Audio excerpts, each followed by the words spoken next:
को presented by SBI, हर भारतीय का बैंक, को powered by Canara bank, together we can, पॉइंट DCX इंडिया का crypto coach, special partner India's future investors TV show, real estate partner signature global, realty, reliability, responsibility, प्रायोजक SBI life, अपने लिए अपनों के लिए, और angel one for everyone, app for smart investing. Manish sir, good morning, बहुत बहुत स्वागत है आपका। धन्यवाद सर समय देने के लिए और जी बिजनेस पर आज जुड़ने के लिए। सबसे पहले बजट से करते हैं शुरुआत और उसके बाद बाजार के मूड माहौल पर भी आपसे राय लूंगा। बताएं सर, बाजार के लिहाज से, इकोनॉमी के लिहाज से कैसा लगा बजट? देखिए, इंटरेस्टिंग था बोलूंगा। इसका नतीजा जो है वो पता नहीं, मुझे थोड़ा पर्सनली डिसअपॉइंटमेंट ये है कि एग्रेसिव नहीं था बजट ग्रोथ के लिए। बट इंटरेस्टिंग ये बात है कि बहुत सालों के बाद फोकस इंफ्रास्ट्रक्चर लॉजिस्टिक्स से मूव होके कंजम्पशन गया है। और आप स्टेट बजट और सेंट्रल बजट अब साथ में देखें कि हमने देखा है स्टेट बजट महाराष्ट्र हरियाणा में भी अभी कंजम्पशन की तरफ फोकस ज्यादा रहा है। तो मेरे ख्याल से ये हुआ है कि इतना जो केपेक्स रेलवे रोड्स में किया है, मे बी उसका जो ग्रोथ मल्टीप्लायर आ रहा था इकोनॉमी में वो सेटिस्फैक्टरी नहीं था। तो मुझे लगता है कि ये एक इम्पोर्टेंट चेंज है पॉलिसी में। बट मेरा थोड़ा ये डिसअपॉइंटमेंट है कि दोनों पे फोकस कर सकते थे, और मेरे ख्याल से अगर फिस्कल डेफिसिट थोड़ा ज्यादा भी होता तो वो मेरे ख्याल से इकोनॉमी के लिए बेटर स्ट्रेटेजी था, रादर देन इतना टाइट फिस्कल कंसोलिडेशन करके। इसमें रिस्क ये है कि आप देख रहे हैं कि ग्लोबली कितनी अनसर्टेनिटी है, अपने मैन्युफैक्चरिंग एक्सपोर्ट्स में कुछ खास मोमेंटम है नहीं। तो इसमें रिस्क ये होगा कि ये जो फिस्कल कंसोलिडेशन से इंडिया का ग्रोथ थोड़ा 6.5% से ऊपर जाना मुश्किल हो जाएगा मेरे ख्याल से। तेजी से जो ग्रोथ चाहिए वो मिसिंग हो सकती है इस बजट की वजह से। लेकिन कंजम्पशन को लेकर काफ़ी बातें हो रही है। आपको क्या लगता है सर, 1 लाख करोड़ का टैक्स अगर बचेगा, लोगों के हाथ में जाएगा, तो क्या वाकई में गेम चेंजर है या ठीक है थोड़ा बहुत ठीक हो जाएगा मामला? कैसे देखते हैं आप? देखिए, ये बजट इटसेल्फ से मुझे नहीं लगता बहुत ज्यादा लोगों को फायदा होगा, क्योंकि आप जो टैक्स ब्रैकेट जो है उसका एनालिसिस करेंगे तो मोस्टली 7 लाख to 20 लाख वालों को फर्क पड़ता है। जो इंडिया में जो नंबर जो है वो कुछ खास ज्यादा नहीं है, may be 1-2 crore type number होगा, जो ऑब्वियसली व्हेन यू सी इतना पॉपुलेशन है उससे ज्यादा फर्क नहीं पड़ेगा। बट मुझे लगता है कि जैसे मैंने कहा कि आप डायरेक्शन ऑफ स्टेट बजट देखें और ये सेंटर बजट भी देखें, आप कंबाइंड देखेंगे तो हमें क्लियरली महाराष्ट्र हरियाणा बजट्स में भी ऐसा मेजर शिफ्ट है कंजम्पशन की तरफ। तो और एक बात यह है कि जनरली ऐसा शिफ्ट 3-4 साल चलता है। तो हमने जब 5-6 साल पहले जब सप्लाई साइड पे फोकस शुरू हुआ था तो वो 3-4 साल मिनिमम चला था। तो ये इम्पोर्टेंट चीज है मेरे ख्याल से, स्टेट प्लस सेंटर देखना। और ये थोड़ा मल्टी ईयर व्यू लेंगे कि अभी इनका गवर्नमेंट का फोकस कंजम्पशन की तरफ है, तो वो यूजुअली चलता है 3-4 साल। तो मेरे ख्याल से इकोनॉमी का अभी जो फोकस है, इकोनॉमी में जो ग्रोथ ड्राइवर की उम्मीद है वो शिफ्ट हुआ है केपेक्स से कंजम्पशन की तरफ, वो बड़ी चीज है। बिल्कुल। तो ये आपके लिए कंजम्पशन पर फोकस होना बड़ा डेवलपमेंट है सर। इस लिहाज से आप अपने पोर्टफोलियो की कुछ रीबैलेंसिंग कर रहे हैं? यदि हाँ तो किस तरह से, कहाँ अंडरवेट होंगे, कहाँ ओवरवेट होंगे आप? नहीं, थोड़ा डेफिनेटली मेरे ख्याल से पोर्टफोलियो चेंज करना चाहिए।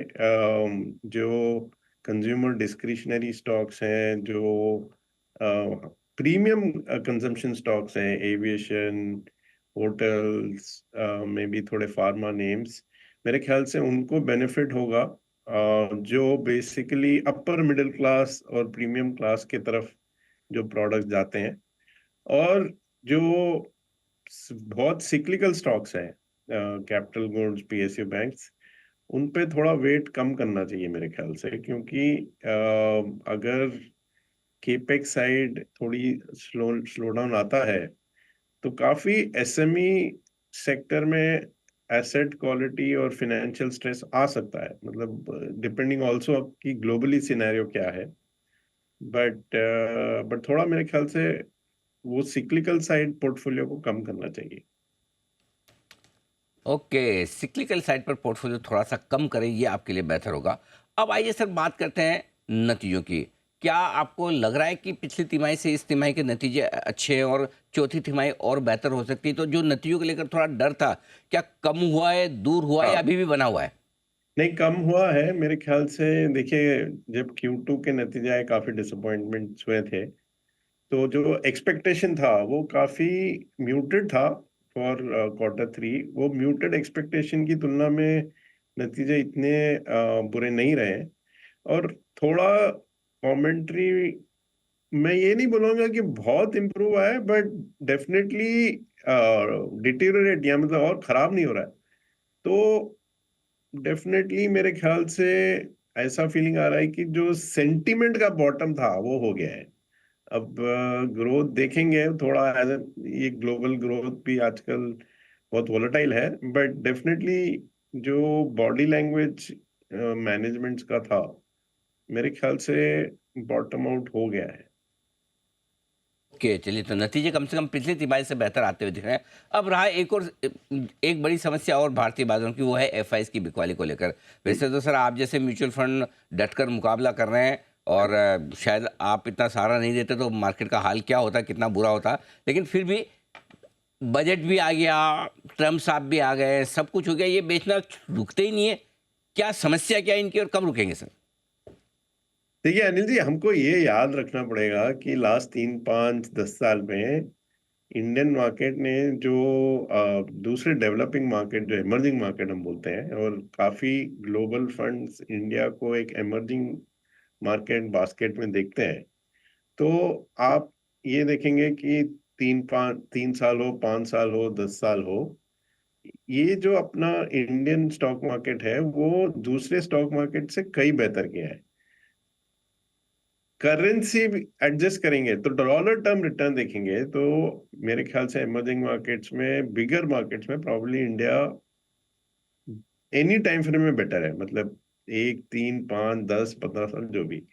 तो एक तो हम लोग का ये जो आउट परफॉर्मेंस, ये जो रिलेटिवली जो हमने बेटर किया है, उसकी वजह से थोड़ा प्रॉफिट बुकिंग नेचुरल है।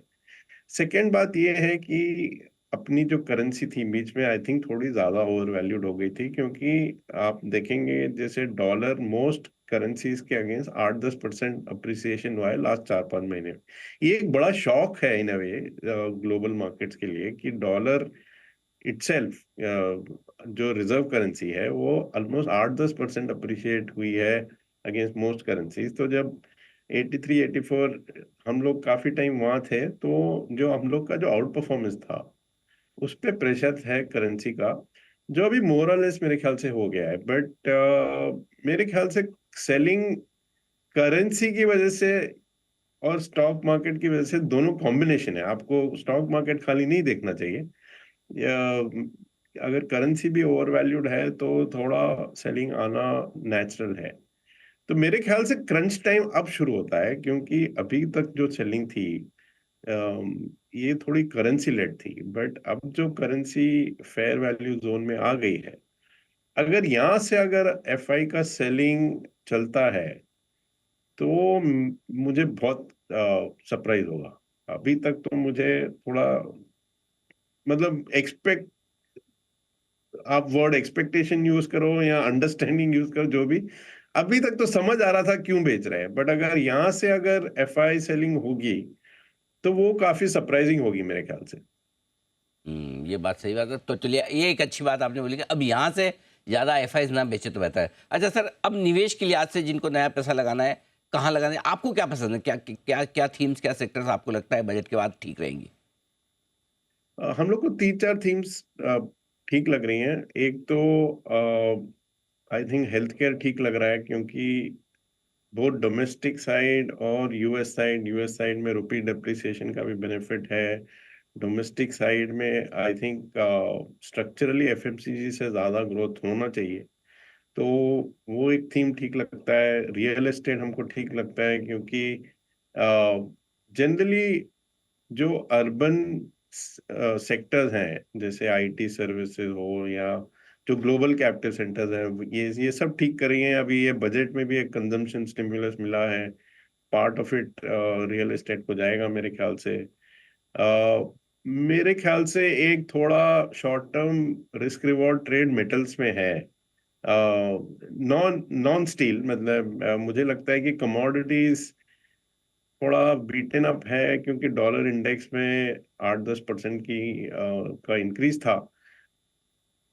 काफी अच्छी प्रोबेबिलिटी है कि अभी डॉलर गिरेगा मेरे ख्याल से। तो मुझे लगता है कि नॉन फेरस मेटल्स में एक ट्रेड बन सकता है। थोड़े कंज्यूमर डिस्क्रिशनरी नेम है जो प्रीमियम कंजम्पशन के लिए हैं, जैसे एविएशन, पेमेंट सिस्टम्स, ये सब हमको अच्छे लगते हैं। ओके, तो ये सारी थीम्स है जो पसंद है सर को निवेश करने के लिए आज से बजट देखने के बाद। मनीष सर, बहुत बहुत धन्यवाद आपका, आपने समय दिया और विस्तार से बाजार पर बजट पर अपनी राय हमारे दर्शकों के सामने रखी। जल्द आपसे फिर मुलाकात होगी। आज के लिए बहुत बहुत शुक्रिया sir, thank you so much, धन्यवाद थैंक यू। आपका।